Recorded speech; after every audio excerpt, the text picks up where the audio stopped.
كلما دخل عليها زكريا المحراب وجد عندها رزقا قال يا مريم أنى لك هذا قالت هو من عند الله إن الله يرزق من يشاء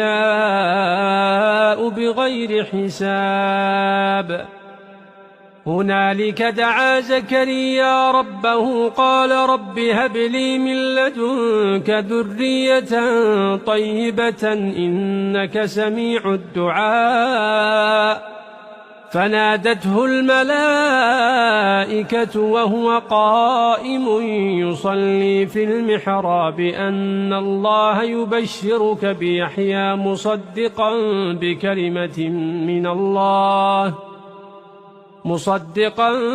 بكلمة